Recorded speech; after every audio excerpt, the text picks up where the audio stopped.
אמרתי כבר שלום.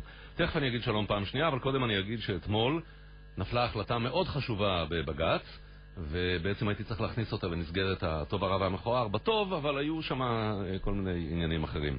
ובכן, בג"ץ החליט בעתירת מרכז צדק לנשים בנוגע להתנהלות רב הכותל במקום הקדוש, שהוא הכותל כמובן. העתירה הוגשה לאחר שנטען שהרב שמואל רבינוביץ' אינו מאפשר תפילת נשים עם ספרי תורה, הוא מורה, וזה הלוז של העניין, הוא מורה לבצע חיפושים על גופן של נשים כדי למצוא חומרים אסורים שהם כנראה ספרי תורה.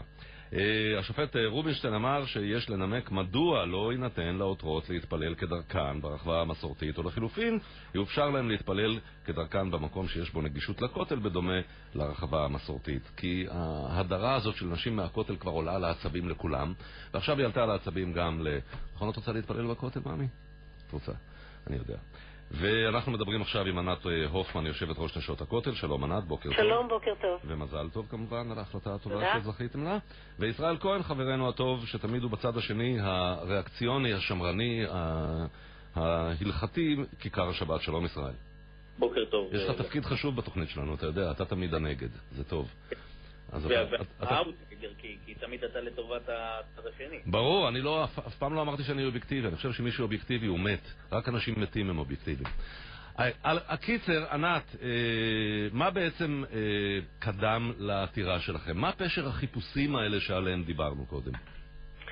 מה שקודם לעתירה שלנו זה שישנם בכותל למעלה מ100 ספרי תורה שהם לשימוש ציבורי, ואנחנו קבוצת נשים שאנחנו אורתודוקסיות, רפורמיות, קונסרבטיביות ביחד, אנחנו פועלות על פי ההלכה, אנחנו רוצות ליהנות מאחד מספרי התורה האלה, אנחנו רוצות לקרוא בתורה. יש בינינו בנות שהן בנות מצווה, שכדי לעלות לתורה, אין דרך לעלות לתורה בלי לגעת בספר תורה. ממתי בנות עולות לתורה? הלו. ממתי? ישראל, איך אני עושה לך את העבודה, ישראל? זה לא לכל ילדה, אבל ישנה קבוצה גדלה והולכת. בנות, ענת, בנות במטבח, בנים עולים לתורה, נו מה, אתם עוד לא מבינים את זה? בנות בהייטק. בנות בהייטק, יופי ישראל, נכון. יש ילדות שרוצות לעלות לתורה כמו אח שלהם, כמו בן דוד שלהם, והן רוצות גישה לאותם ספרי תורה שהם לשימוש ציבורי שנקנו על ידי הציבור. יפה. רב הכותל לא מאפשר לנו לגעת בספרי התורה האלה. אנחנו הבאנו ספר תורה מהבית, הוא לא אפשר לנו להכניס ספר תורה מהבית. נאלצנו בלית ברירה להתחיל להכניס ספר התורה ולהכניס אותו בהיחווה. להבריח את ספר התורה. כן, כמו הנושאים בספרד, כן. מה אתה אומר? זה נשמע באמת איך שהיא מציירת את... אבל היא לא גמרה, ישראל. טוב. אני אתן לך את הזמן שלך, אל תהיה מודאג, אתה מכיר אותי. כן ענת, ואז עשו לכם חיפוש... אז אנחנו נאלצנו להבריח את ספרי התורה, ואז רב הכותל עשה שימוש בית המשפט חיווה את דעתו שזה שימוש לא נכון, בנכונות שלנו לשתף פעולה עם אנשי הביטחון, ועשו חיפוש גופני על כל אחת מ-200 המשתתפות שהיו בראש חודש טבת האחרון. אני מקווה שנשים עשו עליכם את החיפוש. נשים עשו עלינו את החיפוש, אבל בית המשפט קבע אתמול שהחיפוש הזה הוא בלתי חוקי והוא מעכשיו אסור. טוב ישראל, הבמה שלך, דבר. תשמע, הכעס שלי זה באמת לא על ענת, אלא דווקא על בית המשפט. וצריך להסביר... לא, אבל אם אתה מוכן קודם לזה, באמת... רגע, קודם נעשה את זה, נכון? לבקשתי, תכבד אותי רגע, אני יותר מבוגר ממך, תכבד אותי שנייה. לבקשתי, נראה לך ראוי לעשות חיפוש על גופו של אדם או אישה כדי... אז יפה, רגע, זה נשמע באמת... לך על זה. זה נשמע באמת... אני לא מכחיש את זה. בפרט שמרבית המאזינים שלנו אולי באמת חושבים, הנה, כמו שהיא תירה את זה, עושים חיפוש, מי עושה חיפוש בכלל ולא על חיפוש על תשמיש קדושה. אבל צריך להבין, ההקשר, הקונטקסט הוא שמבחינת לפחות הציבוריות החרדית, מדובר בקבוצה שהיא פרובוקטיבית, היא באה ליצור סוג של פרובוקציה. אם נערה רוצה לעלות ספר תורה שתעלה בביתה, שתעלה בבית כנסת רפורמי, בבית כנסת קונסרבטיבי, כיום הכותל המערבי, המשמעות הציבורית שלו היא אורתודוקסית, וברגע שאותה קבוצת מיעוט נכנסת ומבקשת ליצור את הפרובוקציה, מבקשת להפר את הסדר הציבורי במקום הזה. אז מטבע הדברים מנסים לדאוג שהם לא יחללו את קדושת המקום. תקרא לזה... וואו, כמו שאתה מציג את זה, זה נשמע כאילו הם ניסו להכניס... לא, הרי היא בעצמה... אבל אתה לא נותן לי לגמור את השאלה, יש לי שאלה מצוינת, תאמין לי. רגע, אני מכיר את הדעות שלה, לא, אבל אתה לא הנחת לי רק לסיים את השאלה במטוטה, כמו שאומרים.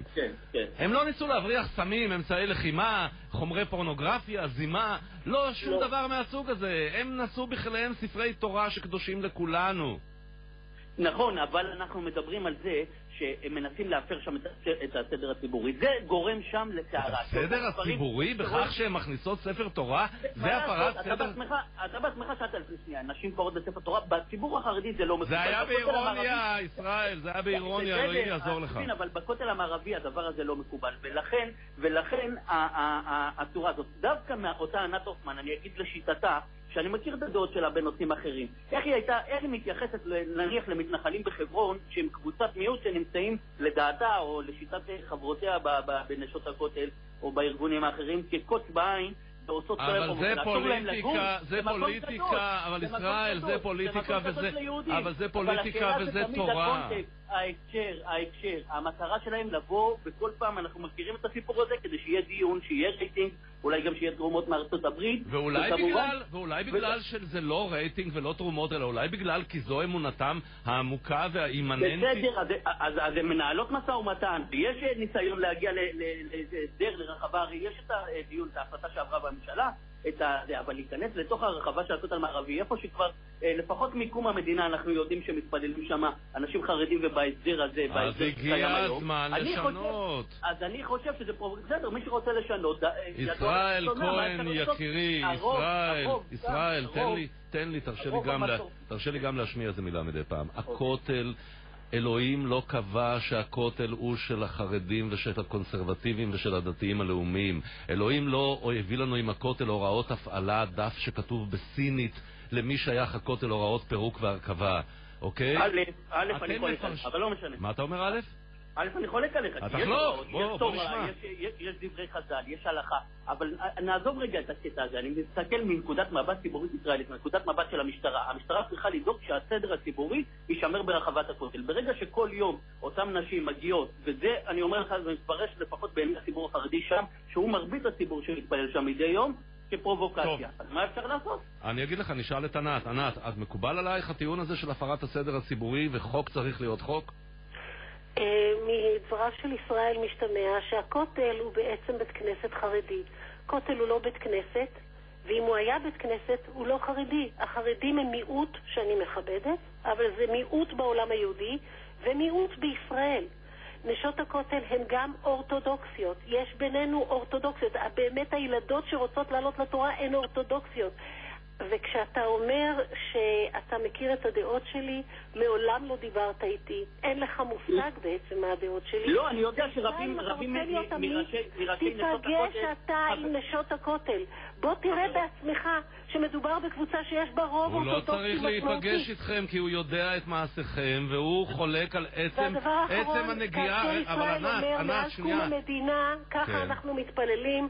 אדוני, מאז קום המדינה אתם לא ככה מתפללים משום שהצנחנים הם אלה ששחררו את הכותל ב-67.